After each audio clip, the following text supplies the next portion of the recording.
The night she asked the question was soaked in rain and silence, the kind that presses against the walls until even memories feel loud.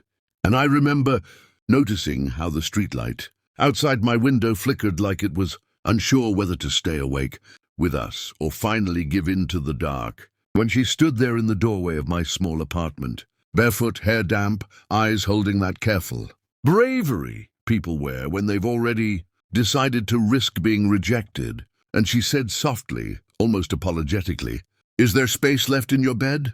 And the words landed heavier than they should have, because she wasn't really asking about a mattress. She was asking if there was space left in my life, in my routines, in the carefully built solitude I had mistaken for peace after years of choosing loneliness over heartbreak. And in that split second, I saw everything we hadn't said over, the months we'd known each other, the late night, conversations that stretched until sunrise, the way she laughed like she was rediscovering joy for the first time, the scars she never explained but carried like old debts, and the way she always stood a little too close, as if testing whether I'd step away, and instead of answering the question the way she expected, instead of saying yes or no, I heard myself say, "What if you said you wanted to stay forever?" And the air between us froze, because forever is a dangerous word. It demands courage or dishonesty. And her eyes widened like I'd just opened a door she'd been knocking on for years but never expected to actually walk through. And she didn't answer right away. She just looked at me, really looked at me, like she was measuring the truth in my face. And I realized then how afraid I was, not of her, but of how much I wanted her to choose me. Because wanting means you can lose. And I had lost enough to build walls that night after night. I pretended were windows, and as the rain hit harder outside, she took a step in, closing the door behind her not with a slam, but with a quiet certainty. And she whispered that she didn't know what forever looked like, only that she was tired of running, tired of sleeping in places that never felt safe, tired of waking up and pretending she didn't hope for something more.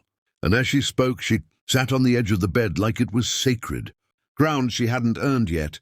And I thought about how strange it was that two broken people could create a moment that felt whole. And I told her about the nights I slept with the TV on just to avoid the echo of my own thoughts, about the relationships that ended because I kept one foot out the door, about how I'd learned to survive by not needing anyone. And she listened without interrupting, without trying to fix me. And in that quiet acceptance, something in me loosened, something I didn't know was still locked. And when she finally lay down beside me, careful not to touch at first, it wasn't about desire. It was about relief, about the miracle of not being alone in the dark. And we stared at the ceiling while the storm passed, our breaths slowly sinking, and somewhere between the rain easing and the streetlight going dark, I understood that the real question wasn't whether there was space left in my bed, but whether there was space left in my heart for the risk of loving again. And as sleep crept in, fragile and uncertain, I made a promise to myself that if she chose to stay, I wouldn't run this time, because some moments don't ask for guarantees. They ask for honesty, and that night, honesty felt like letting her stay. Morning arrived quietly, not with sunlight flooding the room, but with the soft weight of her head against my shoulder. And for a few seconds I didn't move, afraid that if I did, the moment would shatter, that she'd wake up and remember every reason she shouldn't be there. But instead she shifted closer, like her body already knew this was where it wanted to be. And when she opened her eyes, she smiled, not the bright, guarded smile she wore for the world, but something slower, something that felt like trust. And she asked again, more clearly this time, "If I said I wanted to stay forever, would you believe me?" And the question carried fear, hope, and a challenge all at once, because forever isn't a promise you make lightly. It's a decision you remake every day. And I told her the truth, that I didn't need forever to be perfect, I just needed it to be honest.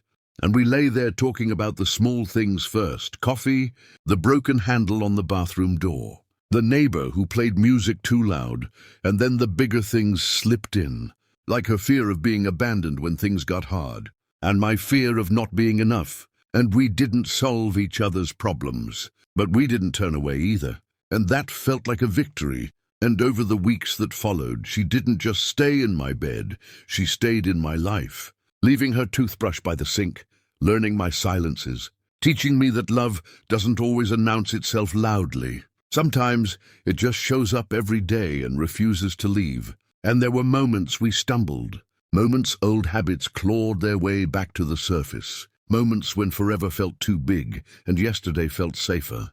But every time she packed her bag in anger or I shut down in fear, we came back to that night, to that question, and remembered why we chose to stay. And one evening, months later, as we lay side by side, watching shadows move across the wall, she laughed and said she never meant to ask about a bed. She just didn't know how to ask for a home. And I realized then that love isn't about grand gestures or flawless stories. It's about choosing someone even when you're tired, even when you're scared, even when the future feels uncertain. And as I held her, I thought about how many people walk away from moments like this because they're afraid of the word forever. And how many miss out on something real because they think love has to be painless, to be worth it.